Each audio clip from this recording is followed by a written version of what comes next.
तो स्टूडेंट्स, आज जो हम बात करने वाले हैं पोटेशियम परमैंगनेट के बारे में बात करने वाले हैं।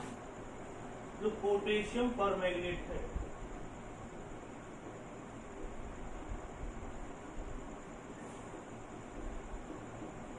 बहुत ही इंपॉर्टेंट टॉपिक है। पोटेशियम परमैंगनेट KMnO4 के बारे में आज हम बात करेंगे। तो KMnO4 के बारे में क्या क्या बातें, क्या क्या डिटेल्स तुम्हें पढ़नी है। सबसे पहले हम बात करेंगे प्रिपरेशन।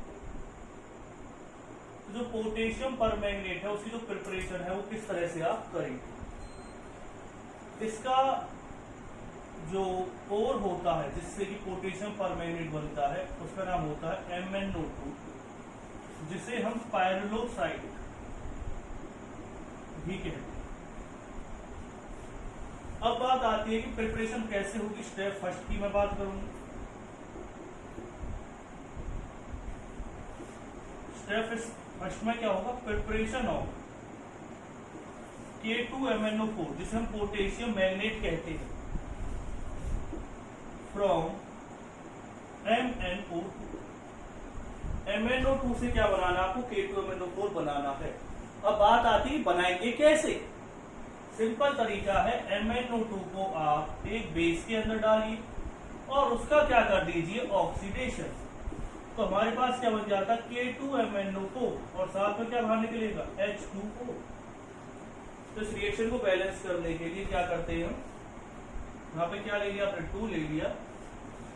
तो मेरे हिसाब से यहाँ पर कितने पोटेशियम आ गए, 2 पोटेशियम आ गए। Mn कितने हैं, Mn हमारे पास 4, यहाँ पर जो Mn है वो कितने आ रहे हैं, 6 आ रहे हैं। तो आप इसे हाफ H2 हाफ O2 भी लिख सकते हैं। तो कितने Mn आ जाएंगे, इसमें 5 Mn आ जाएंगे। स्टेप सेकंड में आपको क्या करना है, प्रिपरेशन ऑफ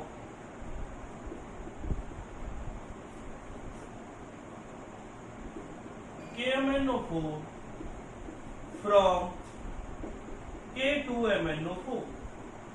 आपको MnO4 से K2MnO4 से क्या बनाना, KMnO4 बनाना है। तो इसके लिए क्या करना पड़ेगा, आपको K2MnO4 के अंदर क्लोरीनेशन करना पड़ेगा।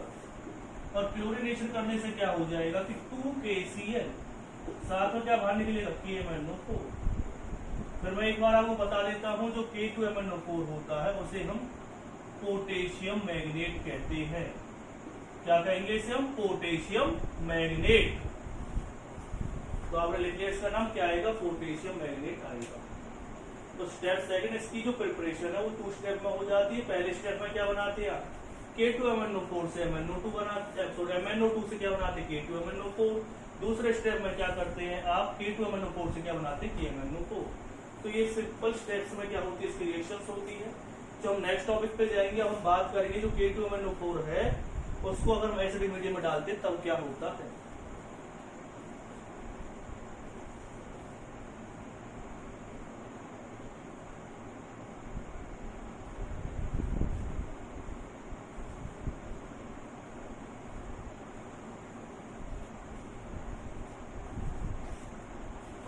तो देखिए, ये प्रिपरेशन आपने लिख लिया पोटेशियम परमैंगनेट की।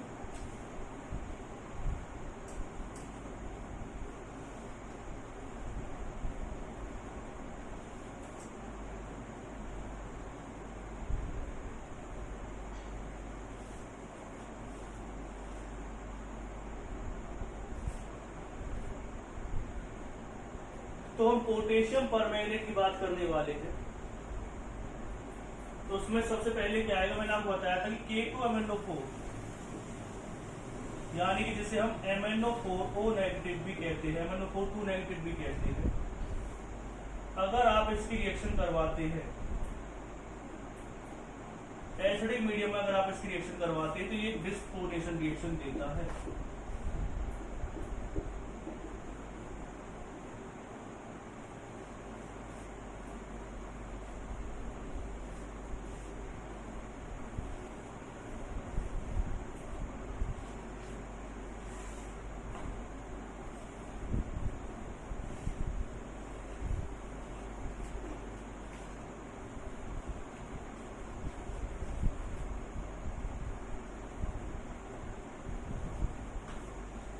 तो ये इट इज ए डिस्पोनेशन रिएक्शन।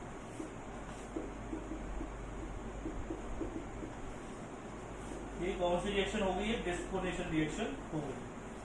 तो डिस्पोनेशन रिएक्शन क्यों कहेंगे आप इसे? क्योंकि इसकी ओरिजिनल स्टेट क्या है 6, इसकी कितनी है 4, इसकी कितनी है 7। तो Mn का ही ऑक्सीडेशन हो रहा है, Mn का ही क्या हो रहा है? रिडक्शन हो रहा है। इसलिए हम आप क्या कह सकते हैं? इसे डिस्पोनेशन रिएक्शन कह सकते हैं। जो पोटेशियम मैग्नेट होता है वो एसिडिक मीडियम में क्या बनाता है? एक डिस्पोनेशन रिएक्शन देता है।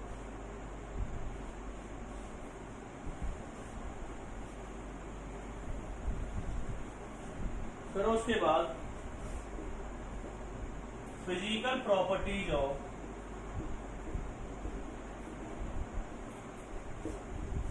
KMnO4। It is a purple color crystalline solid। ये पर्पल कलर का क्या होता है? क्रिस्टलाइन सॉलिड होता है। It is soluble into the water.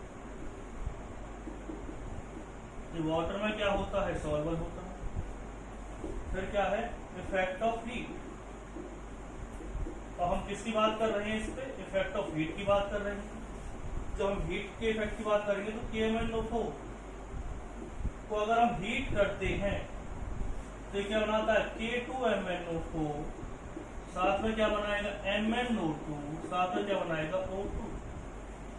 यानी पोटेशियम पर मैग्नेट को जब हीट किया जाता है तो पोटेशियम मैग्नेट बनाता है, पैरागोसाइड बनाता है और साथ में क्या बनाता है? Oxygen gas.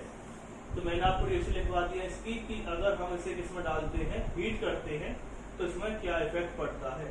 इसका जो पर्पल कलर होता है, पर्पल कलर किसकी वजह से होता है? लिगेंड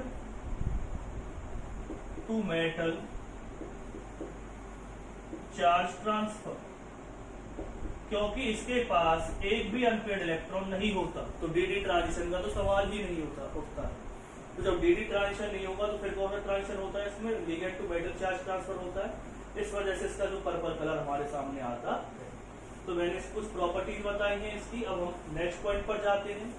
इसकी हमें बेसिक एसिडिक और न्यूट्रल मीडियम में कुछ रिएक्शंस पढ़नी है। कौन कौन से मीडियम में पढ़नी है? एल्कलाइन में पढ़नी है, बेसिक में पढ़नी है और एसिडिक मीडियम में हमें रिएक्शंस पढ़नी है। तो रिएक्शंस में आपको बता देता हूँ कौन कौन से रिएक्शंस आपको पढ़नी है। देखिए, क्या आपने नोट डाउन कर लिया होगा?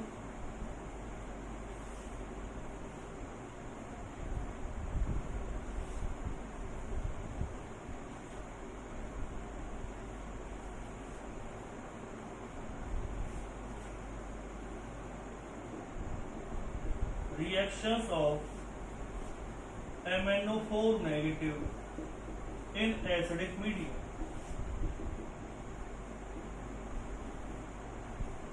कौन से मीडियम में पढ़ेंगे आप? एसिडिक मीडियम में। तो MnO4 नेगेटिव किस में जाता है? एसिडिक मीडियम में Mn2 पॉजिटिव में जाता है। कितनी का रिडक्शन होता है? अगर आप इसकी ओरिजिनल स्टेट निकालेंगे 7 तो इसकी कितनी आएगी? 2। और साथ में क्या लिख देंगे आप? 4H2O। 4H2O क्यों लिखा है मैंने वहां पर? क्योंकि जितनी ऑक्सीजन यहाँ पे है उतने ही वाटर मॉलिक्यूल आपको लेने पड़ेंगे इस ऑक्सीजन को बैलेंस करने के लिए, क्योंकि इधर कोई भी ऑक्सीजन नहीं है। अब यहाँ पर कितनी हाइड्रोजन? 8। बाकी ऑक्सीजन भी बैलेंस हो चुकी है, Mn भी बैलेंस हो चुका है। एसिडिक मीडियम में रिएक्शन है तो क्या आ जाएगा? 8H positive. कितने का रिडक्शन हो रहा है? 5 का। तो 5 इलेक्ट्रॉन किधर की साइड ऐड हो जाएंगे? लेफ्ट हैंड साइड ऐड हो जाएंगे। ठीक है। फिर है reaction of MnO4 negative in neutral और slightly alkaline medium.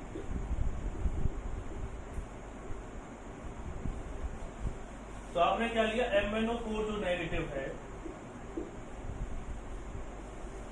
Slightly alkaline medium लिया है। तो याद रखना है किसमें चेंज होगा? MnO2 में चेंज होगा। यहाँ पर कितना ऑक्सीजन दे रखे? 4। वहां पे कितना ऑक्सीजन दे रखे? 2। तो आपको क्या करना है? कितने वाटर मॉलिक्यूल ऐड करने हैं? मैंने आपको तरीका बताया था, ऑक्सीजन अगर कम है तो उतनी वाटर मॉलिक्यूल आप इधर की साइड ऐड करेंगे। क्योंकि ये थोड़ा सा स्लाइटली एल्कलाइन मीडियम है, तो आप रेडॉक्स रिएक्शन के अंदर ऑलरेडी पढ़ चुके हैं किसके बारे में, कि किस तरह से आप एल्कलाइन मीडियम में किसी रिएक्शन को बैलेंस करते हैं। तो कैसे बैलेंस करेंगे आप, उसे सिंपल तरीका है इसका, जितने यहाँ पर हाइड्रोजन है या जितने यहाँ पर वाटर मॉलिक्यूल है, सॉरी हाइड्रोजन है, उतने क्या ऐड कर देने हैं आपको, यहाँ पे वाटर मॉलिक्यूल ऐड कर देने हैं। फिर मैं आपको बता देता हूँ, जितने यहाँ पर हाइड्रोजन है टोटल उतने क्या ऐड करने वाटर मॉलिक्यूल, और जितने यहाँ वाटर मॉलिक्यूल उतने क्या ऐड कर दोगे आप, OH नेगेटिव आयन। तो ओवरऑल अगर मैं रिएक्शन की बात करता हूँ तो रिएक्शन इस तरह से आई है, MnO4 नेगेटिव, यहाँ पर क्या आ जाएगा 2H2O, साथ में क्या आएगा MnO2 और साथ में क्या आएगा 4OH नेगेटिव। तो इस रिएक्शन को आप नोट डाउन कर लीजिए जल्दी। फिर हम चलते हैं स्ट्रॉन्ग एल्कलाइन मीडियम की तरफ।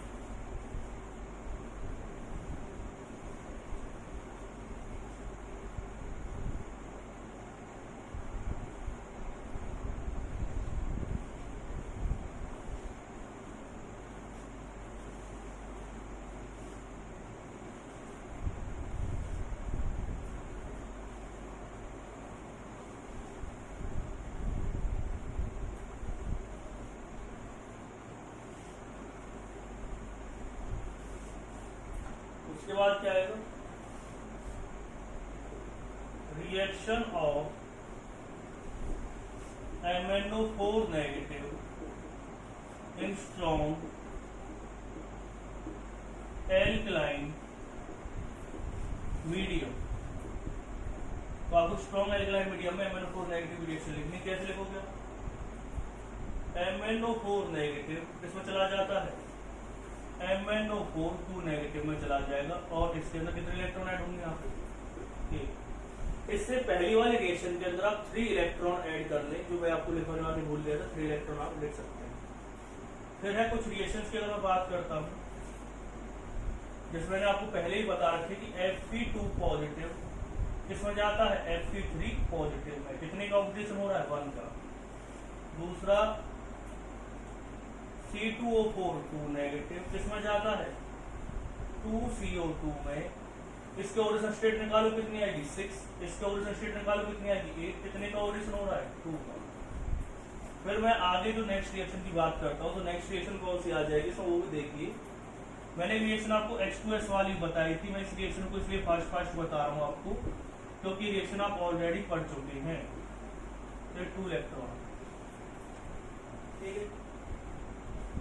फिर एक रिएक्शन NO2 नेगेटिव किसमें चला जाता है, NO3 नेगेटिव में। यहाँ पर ऑक्सीजन स्टेट क्या आएगी, पॉजिटिव 3। यहाँ पे कितनी आ जाएगी, पॉजिटिव 5। अब ऑक्सीजन को बैलेंस कर लेते हैं, यहाँ पे कितना ऑक्सीजन है, 2। यहाँ पर कितना ऑक्सीजन है, 3। तो क्या ऐड होगा, वाटर मॉलिक्यूल, क्योंकि हम रिएक्शन को एसिडिक मीडियम में कर रहे हैं बैलेंस। तो यहाँ पर क्या आ जाएगा, 2H, सॉरी वाटर ऐड होगा यहाँ पर, और यहाँ पर क्या आ जाएगा 2H पॉजिटिव, साथ में कितने इलेक्ट्रॉन निकलेंगे, 2। ऐसे एक रिएक्शन है SO2 से किसमें जा रहा है, SO4 2 नेगेटिव में। यहाँ पर ऑक्सीजन स्टेट क्या आएगी, पॉजिटिव 4। यहाँ पे कितनी आएगी, 6। अगर आप इस रिएक्शन को इजीली देखते हैं तो क्या आ जाएगा, यहाँ पर कितने वाटर मॉलिक्यूल करेंगे, यहाँ पे 2H2O। यहाँ पर कितने आ जाएंगे वाटर मॉलिक्यूल, तो हाइड्रोजन 4H पॉजिटिव, साथ में कितने इलेक्ट्रॉन बाहर निकलेंगे। अब तक जो मैंने रिएक्शंस आपको लिखवाई हैं, सभी रिएक्शंस किसमें थी, एसिडिक मीडियम में। जो रिएक्शंस अभी तक आपने लिखे हैं सभी रिएक्शन किसमें थी, एसिडिक मीडियम में। लेकिन यहाँ पर कुछ रिएक्शंस आपको बेसिक मीडियम में भी पढ़नी पड़ेंगी। आप आंसर बेसिक मीडियम में कैसे, जो मैंने वीकली एल्कलाइन मीडियम बताया था, तो उस वाले में बहुत से क्वेश्चन आते हैं इसमें। तो कैसे आएगा क्वेश्चन, जैसे क्वेश्चन तो बहुत इंपॉर्टेंट है, जिसमें I नेगेटिव किसमें जाता है, IO3 नेगेटिव। अगर आप I नेगेटिव को एसिडिक मीडियम में करते हैं तो I नेगेटिव I2 में जाता है, लेकिन अगर बेसिक मीडियम में करते हैं KMnO4 के साथ करते हैं तो I नेगेटिव किसमें जाता है, IO3 नेगेटिव में। यहाँ पर कितने ऑक्सीजन है, 3, तो उतने ही क्या ऐड कर देंगे आप इसमें, वाटर मॉलिक्यूल। फिर मैंने बताया जितने यहाँ वाटर मॉलिक्यूल, जितने हाइड्रोजन उतने क्या ऐड होंगे आप, वाटर मॉलिक्यूल। साथ में क्या देखेंगे आप, यहाँ पर 6OH नेगेटिव, क्योंकि जितने यहाँ पर वाटर मॉलिक्यूल उतने क्या ऐड करने आप, OH नेगेटिव आयन। और ऑक्सीडेशन कितने का हो रहा है, -1 से किसमें जा रहा है, माइनस के 1 से जा रहा है 5 में, तो कितने का ऑपरेशन हो गया 6 का, तो कितने इलेक्ट्रॉन निकलेंगे इसमें से 6 इलेक्ट्रॉन निकलेंगे। तो जो मैंने ये रिएक्शन लिखी है वो कौन से मीडियम में लिखी है इस बार, बेसिक वीकली एल्कलाइन मीडियम में लिखी है। बाकी जो पहली रिएक्शंस मैंने आपको सभी लिखवाई थी वो किसमें थी, सभी एसिडिक मीडियम के अंदर थी। एक रिएक्शन और भी आती है एसिडिक मीडियम की, उसे भी हम कर लेते हैं, पहले आप इसे नोट डाउन कीजिए।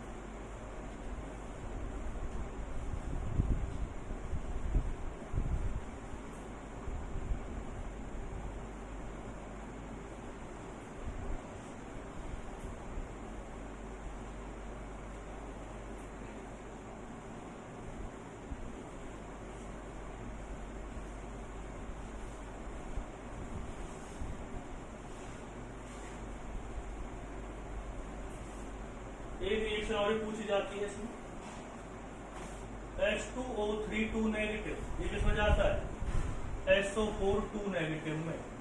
यहाँ पर कितने सल्फर है, यहाँ पर 2 सल्फर है, तो यहाँ पर कितने होने चाहिए 2 सल्फर होने चाहिए।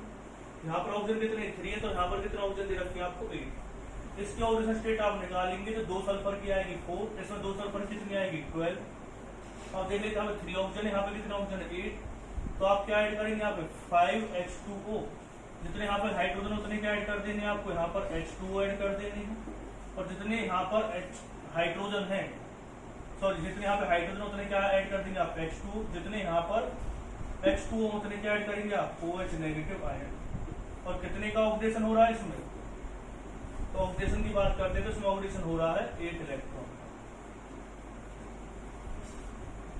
तो मैंने जितनी भी जो रिएक्शंस आती हैं KMnO4 की इंपोर्टेंट वो मैंने आपको लिख दी। क्वेश्चन कैसे आता है वो मैं आपको बता देता हूँ। एक क्वेश्चन एसिडिक मीडियम में से करवा देता हूँ, एक क्वेश्चन करवा देता हूँ वीकली एल्कलाइन मीडियम में से। तो कैसे करेंगे देखिए,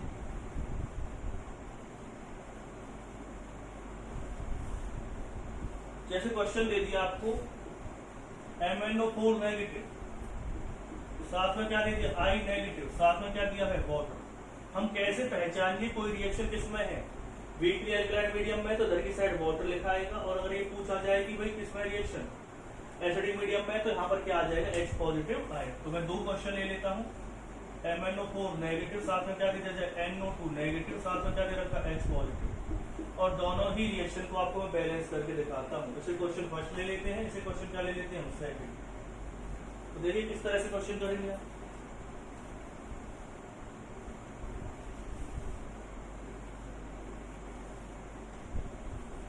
सबसे पहले बात करते हैं फर्स्ट क्वेश्चन की,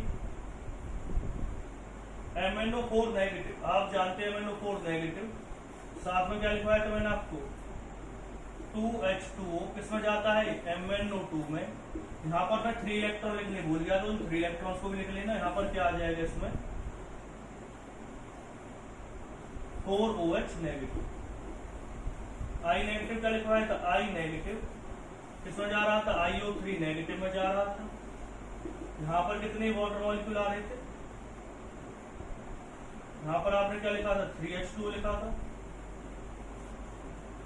तो यहाँ पे कितना आ गया था 6H2 आ गया, तो मैं 3H2O लिख देता हूँ यहाँ पे, और यहाँ पर क्या आ जाएगा 6OH नेगेटिव। ये रिएक्शन आ गई, इसमें कितने इलेक्ट्रॉन निकल रहे थे 6 इलेक्ट्रॉन। अब इन दोनों रिएक्शन को अगर बैलेंस करना है तो यहाँ से 3 इलेक्ट्रॉन ले रहा है, ये 6 इलेक्ट्रॉन क्या कर रहा है रिलीज कर रहा है। सिंपल क्वेश्चन है, इसकी मल्टीप्लाई किससे कर दो 2 से, और दोनों को क्या कर दो ऐड कर दो, तो क्या आ जाएगा 2MnO4 नेगेटिव, साथ में क्या आएगा I नेगेटिव, साथ में क्या आएगा उसके बाद 2 की वाटर के साथ मल्टीप्लाई करेंगे कितना आएगा 4H2। यहाँ पे 3 ऑलरेडी है तो कितने बच जाएंगे खाली H2 बच जाएगा। फिर क्या देगा 6OH नेगेटिव, यहाँ पर कितने 8, तो यहाँ पर डायरेक्ट में लिख देता हूँ, यहाँ पे कितने बच जाएंगे 2OH नेगेटिव, साथ में क्या आएगा IO3 नेगेटिव, उसके बाद क्या आएगा 2MnO2। यही चीजें इसके अंदर बची। तो इस तरह से रिएक्शन को क्या करना, आपको बैलेंस करके दिखाना होगा। नेक्स्ट वाली बात कर रहे थे मैं MnO4 नेगेटिव, NO2 नेगेटिव और H पॉजिटिव रिएक्शन आपको करके दिखा रहा हूं।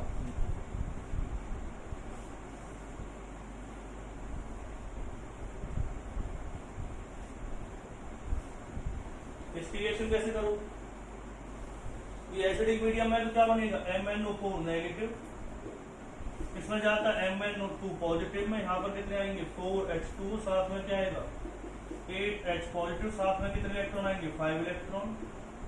NO2 नेगेटिव से किसमें जा रहा है NO3 नेगेटिव में जा रहा है।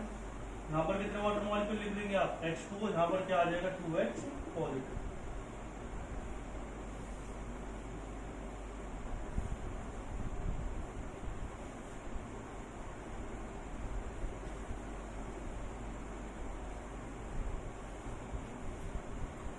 ठीक है,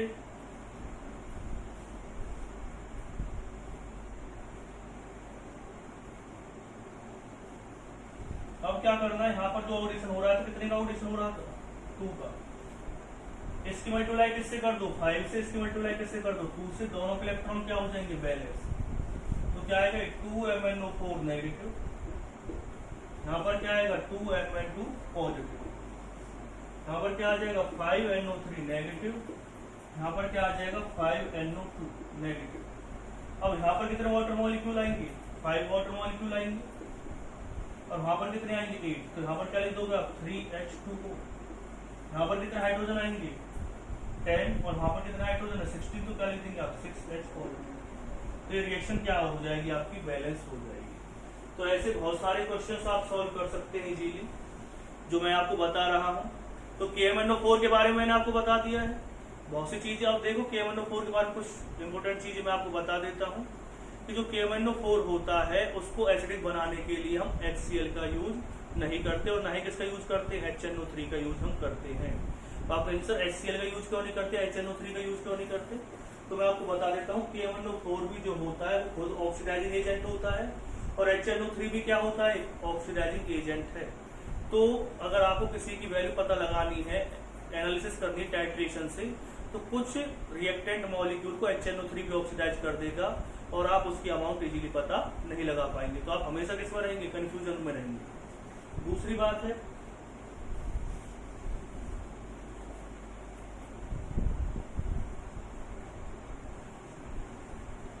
HCl क्यों नहीं करता है,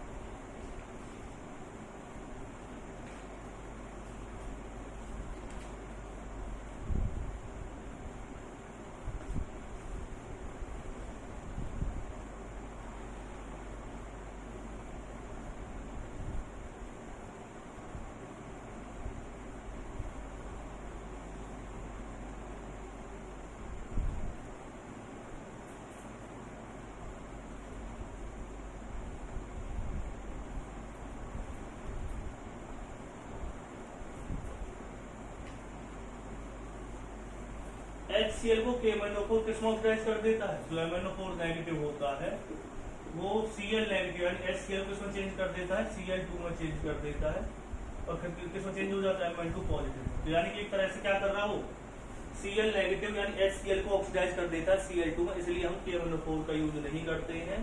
किसके लिए, सो KMnO4 के अंदर हम HCl का यूज नहीं करते, क्योंकि HCl को KMnO4 क्या कर देता है ऑक्सीडाइज कर देता है। एक बहुत इंपॉर्टेंट ये है जो MnO4 नेगेटिव है उसका KMnO4 का जो यूज है वो किसमें किया जाता है, इसके अंदर जर्मिसिडियल प्रॉपर्टी होती है, यानी इसका मतलब क्या है, इसे आप एंटीसेप्टिक की तरह यूज कर सकते हैं। अगर आपको डबल बॉन्ड की डिटेक्शन करनी है तो KMnO4 का आप यूज कर सकते हैं। क्यों यूज कर सकते हैं, जो KMnO4 होता है अगर डबल बॉन्ड या अनसैचुरेटेड कंपाउंड के अंदर आपने डाल दिया, डबल बॉन्ड ट्रिपल बॉन्ड वाले कंपाउंड के अंदर डाल दिया, तो इसका पर्पल कलर डिसअपियर हो जाता है। तो आप पता लगा लेंगे इसके अंदर क्या है, डबल बॉन्ड है ट्रिपल बॉन्ड है। और दूसरा क्या बताया मैंने, इसको आप जर्मिसिडियल प्रॉपर्टी होने की वजह से एंटीसेप्टिक की तरह यूज करते हैं। ये गुड ऑक्सीडाइजिंग एजेंट होता है, तो इसका हम वॉल्यूमेट्रिक एनालिसिस में भी यूज करते हैं। तो मैंने कुछ यूज बता दिए इसके।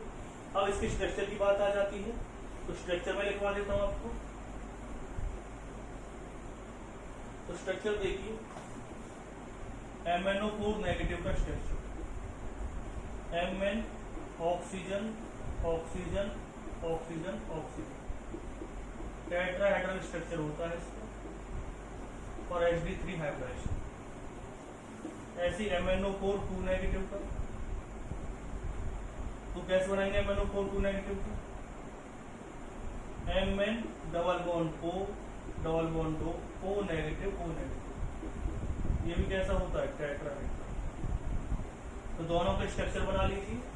स्ट्रक्चर भी पूछ ले जाते हैं, तो मैंने दोनों पॉइंट आपको बता दिए हैं।